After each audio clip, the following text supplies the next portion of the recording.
점심시간마다 아주 남전도엔 뜨겁습니다. 지금 월드컵 때문인데요. 월드컵 때문에 매 경기가 있을 때마다 전 집사님의 지도를 받으면서 풀어 설명해 주시는 은혜를 받고 있어요. 참 여러 생각이 많이 들었던 한 주인데요. 제가 이번 주에 두 경기가 있었죠. 이번 주에 첫 경기인 가나전이 있기 전에 약간 불안했던 점이 있었어요. 인터넷 기사를 보는데 가나 선수들이 모여서 기도하고 있는 거예요. 둥글게 손잡고. 그래가지고 뭐지 하는데 속으로 그냥 넘겼습니다. 아프리카 계열이니까, 가나가 아프리카니까 아프리카의 토속 종교의 신앙이구나 하고 넘겼는데 그날 우리나라가 졌어요. 그래서 쎄한 거예요. 그래서 검색해 보니까 가나의 종교의 70%가 기독교더라고요. 근데 가나는 그렇게 기도하고 시작했죠. 근데 우리나라 응원단 이름은 뭡니까? 영적 전쟁에서 진 겁니다. 네, 그래가지고 이제 또 쎄한 마음을 가지고 이제 포르투갈전을 기대하는데 그땐 좀 부담감이 덜했습니다. 왜요? 포르투갈은 카톨릭 국가입니다. 카톨릭 국가인데 경기는 또 언제였습니까? 금요일에서 토요일 넘어가는 자정이었죠. 한국교회가 기도 열심히 하고 나서 금요 철야 끝나고 나서 영빨 좋을 때죠. 네, 그때니까 이제 우리가 믿음으로 경기를 이겼죠. 여기에 아멘 하시면 안 됩니다. 그날 너무 기뻐서 전 집사님이 그 마지막 그 역전골에 집에서 우통을 벗으셨다고 해요. 황희찬 선수처럼. 오늘 소율이 문답 끝나고도 그런 세레모니 한번 해주실 거로 믿습니다. 네. 네, 우리가 이런 관점으로 월드컵 우스갯소리로 얘기하지만 우리나라 기도 안 하고 적고 막 이런 식으로 성경을 해석하면 안 됩니다. 우리가 바른 관점으로 성경을 해석하고 이 삶을 이해하기 위해서, 앞으로 16강을 이해하기 위해서는 오늘 우리가 소율이 문답을 잘 배워야 되는 거예요, 여러분. 오늘 이렇게 소율이 문답, 오늘은 24문입니다. 먼저 살펴보기 전에 칼빈의 말을 한번 여러분들에게 전해드리겠습니다. 칼빈이 기독교학용 2권 15장 1절에서 이렇게 말했습니다. 아우구스티누스는 비록 이단들이 그리스도의 이름을 선포하기는 하지만, 이단들이 예수님의 이름을 말하긴 하는데 그들과 경건한 사람들 사이에는 공통된 기반이 없으며 그 이름은 오직 교회의 고유한 소유로만 남아있다고 합당한 주장을 한다. 만약 우리가 그리스도에게 속한 것들이 무엇인지를 부지런히 살펴본다면 우리는 이단들 가운데는 실체 자체가 아니라 단지 이름으로만 그리스도가 존재한다는 사실을 발견하게 될 것이다. 그러므로 믿음이 그리스도 안에서 견고한 구원의 진료를 발견하고 흔들림 없이 그 속에 머물기 위해서는 아버지에 의해서 그에게 부과된 직분이 세 부분으로 이루어진다는 다음 원리가 수립되어야 한다. 왜냐하면 그는 선지자이자 왕이자 제사장으로서 주어지셨기 때문이다. 이게 무슨 말이냐면요, 어거스틴이 이런 말을 했다는 거예요. 이단들도 예수님을 말하고 고백한다는 거예요. 그들도 예수님을 믿는다는 거예요. 근데 우리랑은 공통된 기반이 없다는 겁니다. 그리고 우리가 꼭 알아야 될 것이 있는데 그건 예수님이 어떤 분인지를 알아야 된다는 거예요. 왜 우리가 믿는 예수님과 그들이 믿는 예수님이 다릅니까? 그 예수님에 대한 사역의 내용이 다르기 때문이에요. 우리는 이제 예수님을 명확하게 알고 믿습니다. 예수님은 선지자, 제사장, 왕으로서 우리를 위한 구속의 사역을 행하시는 하나님의 아들이십니다. 이 사실에 대한 믿음으로 우리는 예수 그리스도의 이름을 붙잡고 믿음으로 나아가는 거예요. 근데 이러한 믿음의 내용이 없이 그냥 예수님 한다고 다 같은 믿음입니까? 그렇지 않은 거예요. 그래서 우리 기독교의 신앙 가운데 나오는 하나님에 대한 그 신앙과 이슬람의 알라에 대한 신앙의 그 내용이 다른 겁니다. 그러므로 우리가 어려워 보이고 힘들어 보여도 지난주부터 시작했죠. 예수님이 어떤 분이신지, 예수님이 선지자로 존재하시고 왕이시고 제사장이시다, 이 내용을 명확하게 알 때 바른 신앙의 고백으로 찬양하고 경배하는 예배의 삶을 살아갈 수 있는 겁니다. 그리고 월드컵도 잘 이해할 수가 있는 겁니다. 그 마음으로 제대로 세상을 보시고 이해하는 그 신앙의 눈을 우리가 가져야 되는 거예요. 오늘 이렇게 소리문답 24문을 한번 살펴보도록 하겠습니다. 소리문답 24문, 제가 묻고 여러분이 답하시겠습니다. 그리스도께서 어떻게 선지자의 직분을 행하시는가?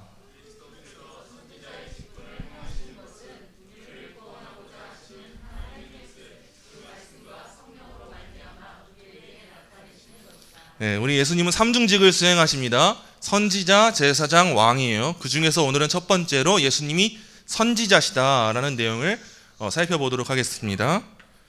예수님께서 우리를 구원하시고자 하는 하나님의 뜻을 나타내신다는 것이 무슨 의미일까? 이걸 먼저 생각해 볼 필요가 있어요. 예수님이 하나님의 우리를 구원하고자 하는 뜻을 나타내신다는 것은 하나님께서 먼저는 인류 가운데 택하신 일부가 있다는 것을 의미하고요. 그리고 하나님은 그들을 구원하기 위해 정하신 방편이 있다는 걸 의미하고, 우리는 그 방편에 따라야지만 구원받는다는 것을 의미해요. 근데 이 방편을 우리가 스스로 알 길이 없습니다. 하나님이 우리한테 어떤 구원의 길을 주셨는지 죄인된 인간으로서 우리는 다 맹인입니다. 다 어두워요. 알 수가 없어요. 그런데 유일하게 알 수 있는 길이 있으니 그분이 누굴까요? 예수님인 거예요. 내가 곧 길이요 진리요 생명이다 말씀하신 예수님이 하나님의 구원의 길이 어떤 것인지를 우리한테 선명하게 알려주시기 전에는 스스로 깨달을 수 있는 자가 없다는 거예요. 예수님만이 하나님의 뜻을 아시는 하나님이시죠. 그 하나님께서 예수님을 통해 자식의 뜻을 계시하신 겁니다. 그래서 이사야 보면은 이사야 55장 4절에 이렇게 나옵니다. 보라, 내가 그를 만민에게 증인으로 세웠고 만민의 인도자와 명령자로 삼았나니. 예수님의 성육신 자체가 하나님의 계시입니다. 하나님의 뜻이 어떠한지 증인으로 예수님을 하나님이 세우신 거예요. 그래서 우리는 예수님을 보지 않고서는 하나님의 뜻이 어떠한가를 알 수가 없는 겁니다. 그렇다면 하나님의 뜻을 어떻게 드러내셨는가? 예수님이 하나님의 어떤 뜻을 드러내셨는가를 우리가 살펴볼 필요가 있어요. 예수님이 무엇을 가르쳐 주셨을까요? 스코틀랜드의 목회자인 토마스 보스턴이라는 신학자가 있어요. 이 사람은 이렇게 정리해서 우리한테 보여줍니다. 첫째, 그리스도는 사람이 처음 지어졌을 당시에 거룩하고 행복했던 상태를 알게 하신다.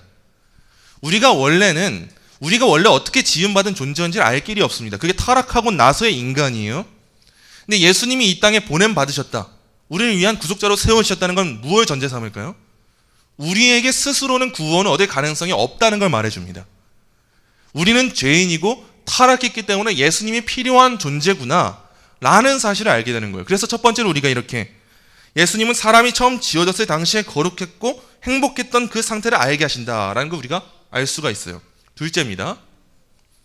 그리스도는 타락으로 말미암아 아무 쓸모없게 되어버린 우리의 비참함을 계시하신다. 이제 우리 존재가 얼마나 선한 능력이 하나도 없고 전적으로 무능력한 그런 죄인인지를 알게 하시는 분이 예수님이시다라는 거예요. 셋째, 스스로에게 아무 도움이 안 되는 우리의 끔찍한 무능력을 그리스도께서 알게 하신다. 이를 통해서 우리한테 멸망하게 되는 원인은 우리한테 있지만 도움은 우리에게 있지 않다는 사실을 깨닫게 하십니다. 그래서 예수 그리스도를 붙잡고 나아가게 하시는 거예요. 넷째입니다. 그리스도는 선지자로서 불쌍한 죄인들이 죄와 하나님의 진노에서 벗어나 영생을 얻을 수 있게 하는 하나님의 지혜의 깊은 곳에 자리한 구원의 방편을 계시하신다. 그 구원의 방편이 뭡니까? 믿음이에요. 나를 믿어야 너희가 산다라는 것을 계시해 주신 분, 그 하나님의 뜻을 알게 해주신 분이 우리의 그리스도신 겁니다. 다섯째입니다. 그리스도는 또한 자신이 아무리 타락한 흉악한 죄인이라도 능히 구원할 수 있는 온전하시고 충분하신 구원자시라는 사실을 우리한테 계시하신다. 예수님 안에서 우리의 신분의 귀천은 중요하지 않습니다. 얼마나 많은 죄를 지었고 적은 죄를 지었고 중요하지 않습니다. 모든 인간은 동일하게 하나님 앞에서는 다 죄인이고 멸망과 진노를 받아 마땅한 존재일 뿐이에요.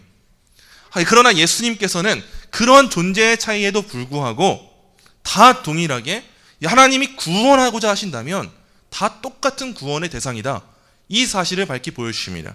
그래서 세상 사람들은 미천하게 보는, 그렇게 비천한 존재로 보는 그 대상이라 할지라도 예수님은 찾아가세요. 오히려 우리 인간의 편에선 더 낮아 보이는 자들, 그들을 항상 예수님이 찾아가십니다. 과부와 고아를 찾아가시고 가난한 자를 찾아가십니다. 그 가난한 자의 의미가 뭘까요? 단순히 육적으로 가난한 걸까요? 그 의미가 아닙니다. 성경에 기록된 그들은 실제로 육적으로 가난했지만 예수님이 가난한 자들을 찾아가신 이유는 심령이 가난한 자들을 예수님이 구원하신다는 것을 보여주시기 위함이에요. 그래서 예수님은 어떠한 사람이든 구원하시는 분이시다라는 것을 보여준다는 거예요. 여섯 번째입니다. 그리스도는 또한 우리가 믿음으로 그분과 연합해야만 하고 그렇지 않으면 그분의 피를 통해 얻는 은택의 그 무엇도 얻을 수 없음을 가르치신다. 요한일서 5장 12절입니다. 아들이 있는 자에게는 생명이 있고 하나님의 아들이 없는 자에게는 생명이 없느니라. 예수 그리스도 외에 구원이 없다라는 사실을 보여주시는 분이, 이게 하나님의 뜻이다라는 것을 깨닫게 하신 분이 예수님이시다라는 거죠. 일곱째입니다. 그리스도는 또한 우리가 그분을 믿고 생명과 구원을 위해 의지할 유일한 구주와 구속자로 영접해야 한다고 가르치세요. 그래서 성경은 주 예수를 믿으라, 그리하면 너와 내 집이 구원을 얻으리라 라고 말하는 거예요. 그래서 우리가 예수님을 믿어야 되는 겁니다. 그 길 외에 없기 때문이에요. 마지막 8제입니다. 그리스도께서 우리에게 계시하신 하나님의 뜻의 또 다른 부분은 우리의 거룩함이에요. 거룩함이 없이는 주를 보지 못하리라고 하는 것도 바로 이 때문입니다. 거룩함은 천국을 위해 꼭 필요합니다. 앞선 7가지의 내용은 뭐였습니까? 다 은혜에 대한 내용이죠. 예수님을 믿어야지만 구원 얻고 예수님 외에는 구원이 없다. 이걸 다 말해주고 나서 8번째, 이제 핵심이 나옵니다. 또 8번째 핵심이 뭡니까? 하나님의 뜻은 이 구원 얻은 자들의 거룩이라는 거예요.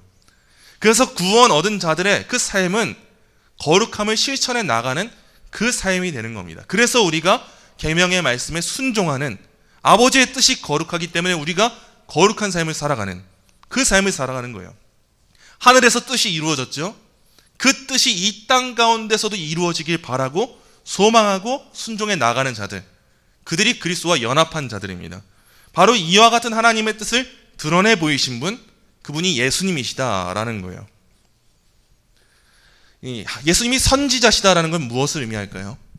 선지자는 하나님의 뜻을 보여주는 사람입니다. 하나님의 백성들에게 하나님의 계시가 무엇인지를 깨닫게 하는 사람이 구약시대 선지자였어요. 예수님께서 우리에게 그 일을 하시는 겁니다. 근데 이 일을 어떻게 하시냐? 2가지입니다. 첫째, 외적으로는 말씀을 통해서 하나님의 뜻을 나타내세요. 시편 119편 105절입니다. 주의 말씀은 내 발의 등이요 내 길의 빛이니이다. 말씀보다 우위에 있거나 그것보다 더한 계시는 존재하지 않아요. 하나님이 어떻게 자기 뜻을 우리한테 나타내 보이십니까? 기록된 말씀입니다. 말씀 외에 우리가 권위를 삼을 게 없어요. 이게 우리가 성경을 사랑해야 되는 이유입니다. 예수님은 말씀이시죠. 말씀이신 그리스도께서 성육신하셔서 이 땅에 오신 거예요. 이 이상의 계시는 없고 권위는 없습니다. 그러므로 우리는 언제나 무엇에 주목해야 합니까? 말씀을 늘 우리의 곁에 두고 묵상하고 가까이 하면서 하나님의 뜻을 알아가기 위해서 힘써야 되는 거예요. 근데 중요한 게 있습니다. 이 말씀 자체로는 우리가 하나님의 구원의 계시를 아는데 충분하지가 않다는 거예요. 여기 앉은 모든 분들이 다 성경을 읽는다고 구원 얻습니까? 그렇지 않아요. 성경을 읽어야 구원 얻는 게 마땅하지만 모든 사람이 성경을 읽었다고 다 구원의 지식을 알게 되는 것은 아닙니다. 어떤 사람이 알게 됩니까? 이 성경을 읽었고 내적으로 성령 하나님이 그 안에 조명해 주신 사람들, 그들이 구원의 지식을 바르게 얻게 되는 겁니다. 우린 이 균형을 바르게 알아야 되는 거예요. 우리가 신학의 근본 원리를 전에 했었어요. 성부 하나님은 본질의 원리이세요. 모든 것의 기반이시고, 성자 하나님은 어떤 인식의 원리였죠? 외적 인식의 원리였어요. 다 시험 봤던 내용입니다. 지금 생판 처음 듣는다는 눈빛으로 초롱초롱하게 보시면 안 되는 거예요. 외적 인식의 원리로서 말씀이 주어졌어요. 근데 우리가 말씀으로 충분하지 않습니다. 우린 다 타락했고 이해할 수 있는 지식이 없습니다. 이 우리가 이해할 수 없는 까막눈과 같은 우리의 지식을 밝히 비추어 주시는 분이 계신데 그분이 누구십니까? 성령 하나님이에요. 그래서 우리를 향한 구원을 계획하시는 분이 성부 하나님이시고 그 구원의 계획을 성취하신 분이 성자 하나님이시라면 성자 하나님의 구원의 성취의 내용을 우리의 것으로 적용해 주시는 분이 누구세요? 성령 하나님인 거예요. 그래서 모든 사람이 말씀을 읽어도 말씀을 다 이해할 수 없습니다. 길거리에서 우리가 전도를 하고 그들이 설교를 듣게 해도 모든 사람들이 교회로 나올 수가 없는 거예요. 그러나 누가 나옵니까?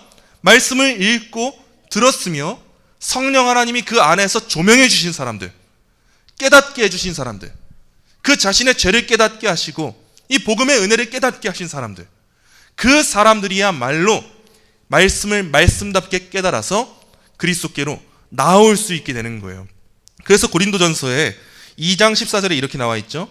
육에 속한 사람은 하나님의 성령의 일들을 받지 아니하나니 이는 그것들이 그에게는 어리석게 보임이요 또 그는 그것들을 알 수도 없나니 그러한 일은 영적으로 분별되기 때문이라. 이 세상에 육에 속한 사람들은 알 수가 없습니다. 우리가 백날 첫날 말해도 결코 알 수 없습니다. 그러나 영에 속한 사람들은 때때로 그들이 알기 싫어할 때도 있습니다. 우리가 마음이 완악해지고 게을러지고 나태해질 때가 있어요. 그러나 하나님이 사랑하시는 자녀들을 성령 하나님께서는 가만히 내버려 두지 않으십니다. 깨닫게 하시는 거예요. 그 은혜로 이끌어 나가시는 겁니다. 그래서 우리가 다시 회개하고 돌이키고 믿음으로 다시 한번 열심을 다해 나아가는 그 구원의 은혜를 입은 그 삶을 살아갈 수 있게 되는 거예요. 그래서 우리는 예수님의 선지자 직분이 무엇이냐 했을 때 다시 고백할 수 있는 거예요. 당연하게 예수님이 선지자시라는 건 우리한테 하나님의 뜻을 알게 하시는 거야. 여기서만 머물지 않고 이제 우린 더 선명하게 말할 수 있는 겁니다. 구원을 위한 하나님의 길이 있는데 우리 스스로는 그 길을 알 수 없었어. 나는 스스로 그 길을 알 수 없었는데 예수님은 하나님의 뜻을 우리한테 밝히 보여주셨어. 어떻게 보여주신 줄 알아? 말씀과 성령으로 우리한테 알게 하신 거야. 이제 이렇게 우리가 받은 구원의 은혜를 설명할 수 있는 거예요. 그래서 우리가 이제 다시 돌아가서 이렇게 묻고 답할 수 있는 겁니다. 제가 묻고 여러분이 답하시겠습니다. 그리스도께서 어떻게 선지자의 직분을 행하시는가?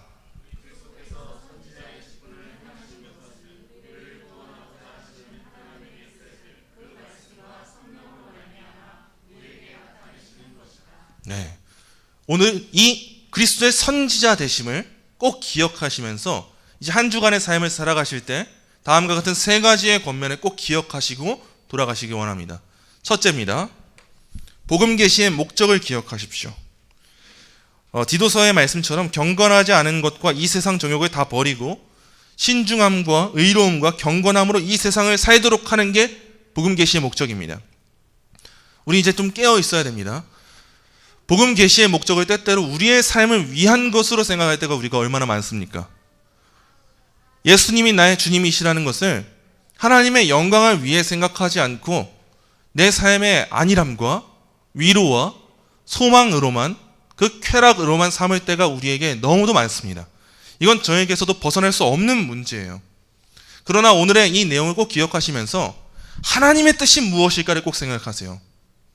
하나님이 예수 그리스도를 보내셔서 우리한테 깨닫게 하신 내용이 무엇일까?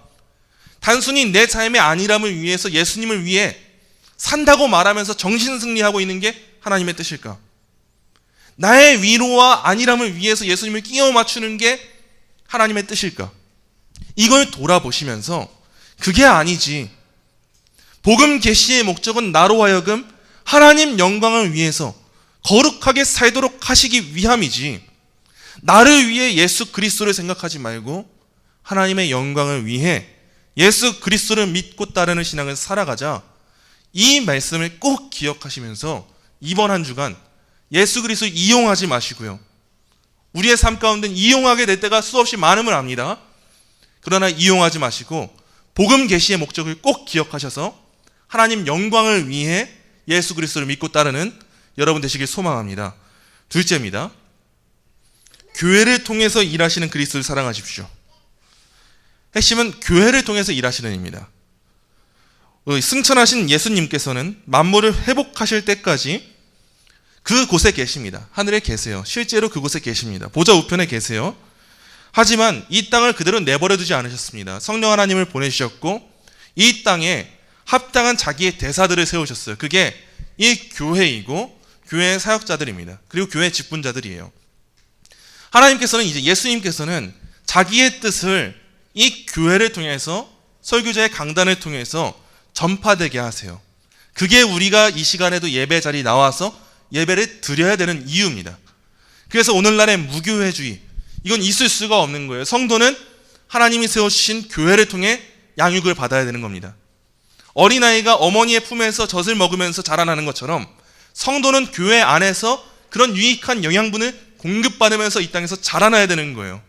하나님이 여러분을 위해 세우신 그 어머니와 같은 존재가 어디입니까? 이 교회예요. 그러므로 예수님의 선지자 되심을 생각할 때 예수님이 오늘 나를 위하여서 말씀을 전하시고 하나님의 뜻을 깨닫게 하시는 곳, 그 교회를 사랑하자 하는 마음으로 이번 한 주간은 그렇지 못했다 할지라도 이번 시작되는 한 주간은 매일 하루 한 번이라도 교회를 위해 기도하시고 말씀 듣는 자리에 더 사모하시고 말씀 듣는 그 자세를 더 올바르게 그렇게 고쳐 앉을 수 있는 여러분 되시길 간절히 소망합니다. 마지막 셋째입니다. 말씀을 즐거워하십시오. 성경에 문외한이 되지 마시고요.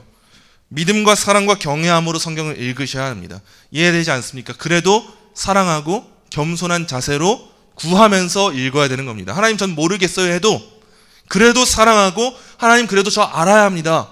알고 싶습니다.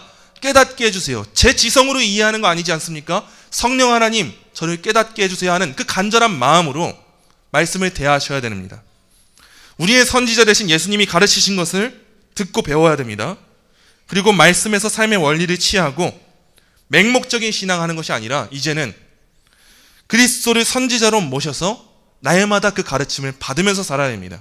이번 시작되는 한 주 동안 무슨 일을 하기 전에 선지자이신 예수님께서 나의 삶 가운데 무엇을 가르치실까? 무엇을 원하실까? 무엇이 하나님의 뜻에 부합할까? 꼭 생각하고 나아가세요. 작은 하나의 일이어도 작은 동료들 간의 마찰이어도 선지자이신 예수님께서는 나의 주인으로서 지금 나에게 무엇을 원하실까? 말씀은 지금 무엇을 명하고 있을까? 이걸 기억하시면서 더 거룩한 삶을 위해 감사한 마음으로 사랑하는 마음으로 그렇게 예수님을 주인 삼는 삶을 살아가시는 저와 여러분 되시길 간절히 소망합니다. 기도하겠습니다. 하나님 감사합니다. 우리가 선지자이신 예수님을 통하여서 하나님의 말씀을 깨닫게 하심에 감사를 드립니다. 우리가 예수님을 나의 주인으로 삼고 예수님을 나의 구속자로 삼고 믿음으로 고백한다 하지만 예수님에 대해 잘 모를 때가 너무나도 많았습니다. 그러나 이제는 내 안에 살아 역사하시는 그 성령 하나님의 은혜 가운데 예수님을 더 깊이 알아가길 소망하오니 이제는 나의 삶 가운데 하나님의 뜻을 알려주시고 깨닫게 하시는 우리의 그리스도 예수님의 뜻을 따라 살아갈 수 있는 우리 모두 될 수 있도록 인도해 주옵소서. 한 주간의 삶을 살아갈 때에도 우리 자신에게서 복음 계시의 목적을 오용하고 왜곡시키는 때가 있지 않은지 돌아보게 하시고 또 한 주간의 삶을 살아갈 때에 하나님께서 우리에게 오늘날 합당하게 말씀을 가르치시는 교회를 사랑하지 않는 모습이 그 나태함이 우리에게 있지 않았는지 돌아보게 하시고 한 주간의 삶을 또 살아갈 때에도 나의 삶의 중심이 진정 말씀이었는지 하나님의 뜻이었는지 말씀을 사랑하고 있었는지를 깊이 돌아보고 묵상할 수 있는 우리 모두 될 수 있도록 인도해 주옵소서. 바쁘고 지치고 고된 우리들의 일상이라 할지라도 그 가운데 우리에게 자기 뜻을 계시하시는 선지자 예수 그리스도가 우리의 주님이심에 감사하는 그 기쁨을 누리는 우리 되길 소망하오니 늘 주님의 말씀에 경청하며 순종하고 살아가는 우리 모두 될 수 있도록 인도해 주옵소서. 감사하며 예수님의 이름으로 기도합니다. 아멘.